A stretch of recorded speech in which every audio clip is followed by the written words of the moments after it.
Hey, what is going on, everybody? Happy Friday. Joe here, 698AV. Well, the wait is over. We don't have to wait any longer. I don't know if you've seen it or not. And if you have, well, Kawasaki has pulled the curtain. And we know exactly what the last two bikes are. Only going to talk about one. The legend is back, as they say. The KLR 650. But is it any good? That's the honest to God truth. Is it any good? And is it any better than the older model KLR 650? Well, we're going to get into it next. Stick around.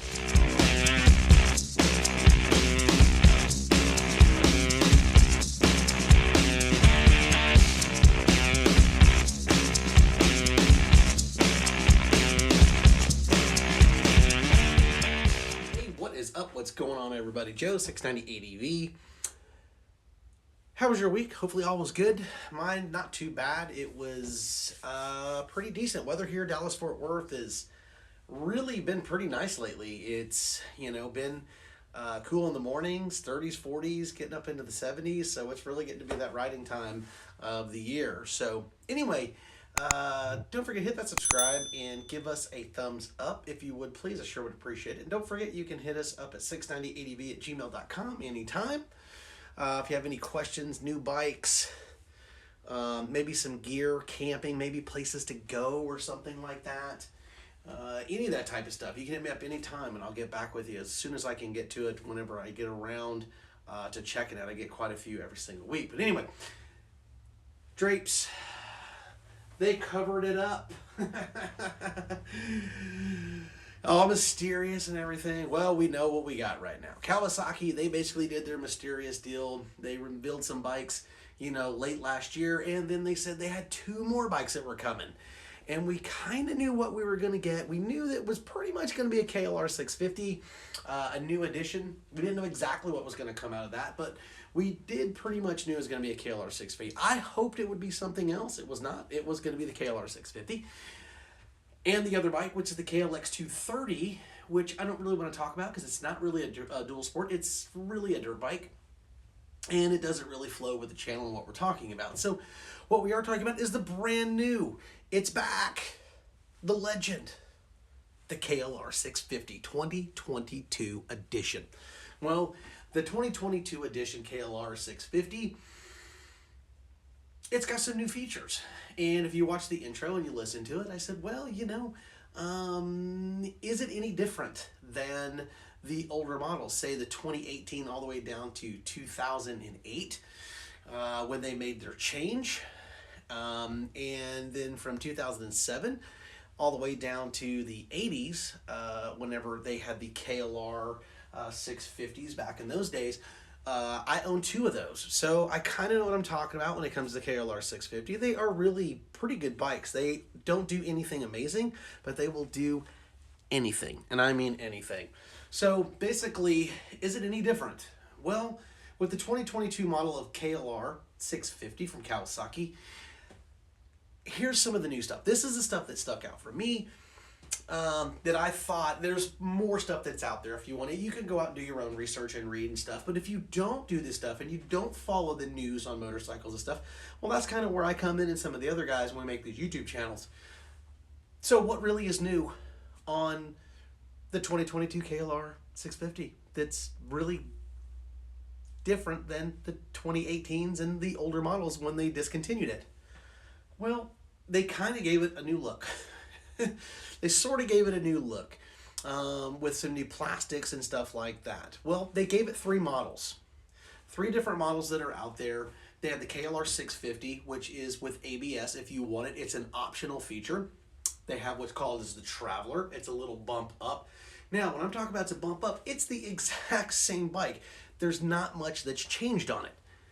What it is they've just added some features to it. The Traveler has like a tail box on it, and you can see up on screen what it is, but it's not a whole lot.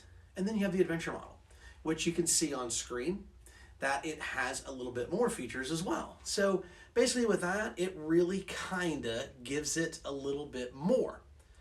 Like I said, new plastics, a new tank. But if you zoom in on that tank, you'll notice that that tank has a lot of the same features as all the other KLRs. It has a new exhaust, larger diameter to allow more air out of the engine, which supposedly is supposed to give it a little bit more pep and zep in the mids. But any more horsepower, that is still yet to be basically seen. We do not know. New LCD display, not really blown away. If you look on screen with that LCD display, it looks like they took it off the KLX 300. I'll be honest with you. It doesn't look that. I don't think they're reinventing the wheel with the LCD display. I think it is nice. It's a lot better than just a standard, dial tacks and all that stuff. Kind of cool, I guess. New LED headlight. I think all motorcycles should have LED headlights on them now. The old headlamps, it's just they're just not as bright. They don't look as good. They don't display as well. They don't have as much coverage. And not only that, they last 10 times longer. Larger disc brakes in the front and the rear, which is nice for stopping. Also, you can have the optional ABS. I just spoke about that. The one kicker that I do know that really brought this bike into 2022 versus the 2018 and below, EFI, or the fuel injection system. Now, the fuel injection system, that should have been done many, many years ago. This isn't anything new, and that's why that they discontinued the bike in 2018, is because the U.S. emission standards are brutal. They're absolutely brutal. So if you don't know much about that, yes, EFI, the fuel injection, basically makes it burn cleaner, and it's a whole lot better than the carburetors. Carburetors are going away. It's just going to happen, especially for your street models. They put in a bigger stator, which is nice. I'm not going to lie to you. The KLR does a pretty good job on its electricity, especially if you're traveling and stuff like that. They took it from around 17 amps, bumped it all the way up to 26 amps. That's really pretty good. I'm not going to lie to you. You can charge a lot of stuff on that, and it's going to keep that battery nice and charged in that KLR all the time. One thing I really did like, they put an adjustable windscreen on there. It allows you to go to a low level to a high level. Gets that air up over the head, which is really nice. Keeps the buffeting down so that your head's not getting jarred by the wind when you're traveling on the road. And it keeps you from getting neck fatigue over long rides. New swing arm, new rear frame, still looks pretty much like the old one. I don't think they really reinvented the wheel there. And a larger carrying capacity. Allows you to put more junk on your bike if you want to. That being said, well, the KLRs are not exactly what we like to say is light, okay? they're not light. So that gets me into the parts that I feel that really, I kind of feel they missed it a little bit. And it's kind of disappointing to me because I'm a KLR guy and I really like the KLRs. And I was hoping that they were going to make some of these advanced features and I was going to potentially go get one. Well, probably not now. Why? Pretty much looks the same. I'm not gonna lie to you. It pretty much looks the same as the old KLR. So if you basically take the old KLR and the new KLR, if you look at these pictures, they're not much different. They look almost pretty much the exact same. From the fenders to the plastics to everything. And they still look big. That's just basically downright what it is. They didn't really upgrade anything in the engine power other than the exhaust. They made a bigger diameter. It's going to give it a little bit more pep in the fuel injection. Standard KLR, about 42, 43 horsepower. I'd be shocked if this has anything more than 45 horsepower. Biggest disappointment, 5-speed in the gearbox. Why could they not do 6-speed? Why could they not upgrade it to the the Kawasaki Versus 650 motor? Remap it, detune it down a little bit, make it more dirt oriented, fantastic street, way more horsepower, would have been super fantastic in that bike, and it wouldn't have been that hard to do.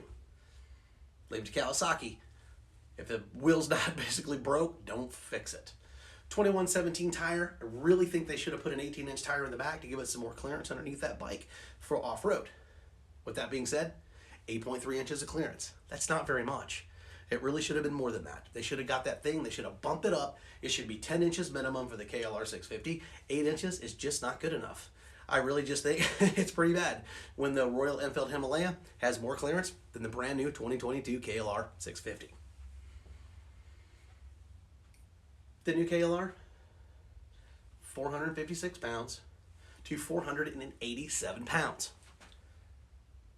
That's not light, especially for a single cylinder that's only going to be pushing maybe 45 horsepower. That's just not fantastic to me. It's already pretty much almost dangerously underpowered as it is. The old KLR, 432, wet. Now, they did get the cost okay on the standard edition. Now, when you bump it all the way up to the Adventure Edition, we're going to talk about that in about 2 seconds. $66.99 MSRP. That's not horrible. That's really not that bad. But at the end of the day, you want the Adventure Edition?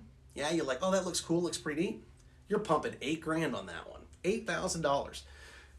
So, that being said, when you start hovering around $8,000 for a dual sport and trying to adventurize that bike, to me it makes more sense to just basically save your dimes and basically put off maybe buying a motorcycle and maybe moving your money in another direction.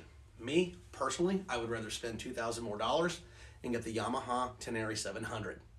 More power, more off-road capable, better on the street, all around, just a better bike. And it's definitely $2,000 better than the Kawasaki KLR 650 if you want to be honest and truthful. My personal opinion, I was very disappointed when this came out. I am going to be waiting for that KTM 490 Adventure. I know it's coming. It'll be somewhere announced somewhere in 2022. Can't wait. And I know it's going to be fantastic. It's going to have way more power. I'd be shocked if it doesn't have less than 60 horsepower. It's going to have more clearance. It's going to be more off-road ready. It's going to be great on the road. And it's just all around going to be a fantastic bike. And I'll be shocked if KTM doesn't get it under $10,000.